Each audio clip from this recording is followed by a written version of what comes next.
Stephen Bartlett was a young black man in London, or I should say in England, whose ambition was to become a millionaire by the time he was 24 years old, and he did it. And that's when he found out he wasn't happy at all.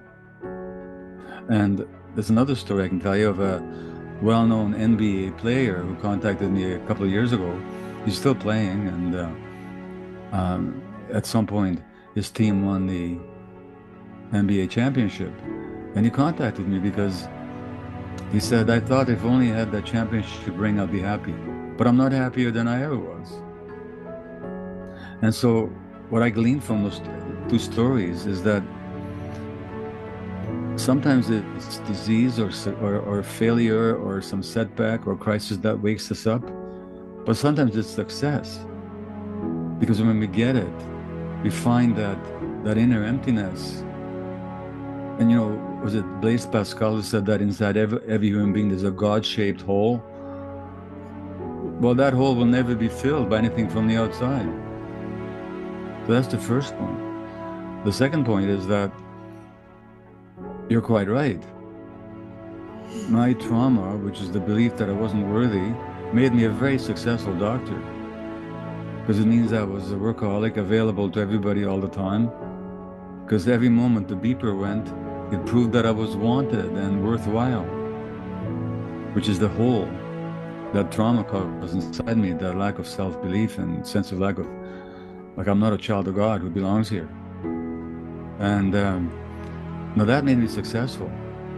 So worldly success is very often trauma-driven. And when you achieve it, it turns to ashes in your mouth. Now, it's possible to be successful for a different reason. That you're called to do something and you're following your calling. When you're called, at some point, St. Ignatius was called, wasn't he? Mm-hmm. Then he followed the calling. It cost him big time, but he followed the calling. Or we can be driven. Now, there's a difference. When we're driven, we're like a leaf tumbling in the wind, utterly at the mercy of forces we don't even realize are there. Well, those forces that drive us are the unconscious created by the trauma that we experienced. And that can drive us to great success, but it doesn't lead to inner satisfaction. Or we can be called. No, calling is different. We can answer the call or not, but we're free. We're no longer driven. And if you're called to do something and you follow the call,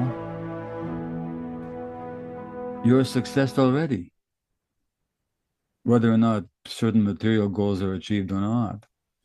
But it's a completely different experience. And in this society, a lot of us are driven, so driven that we don't even listen to the call, that silent little voice that the Bible talks about.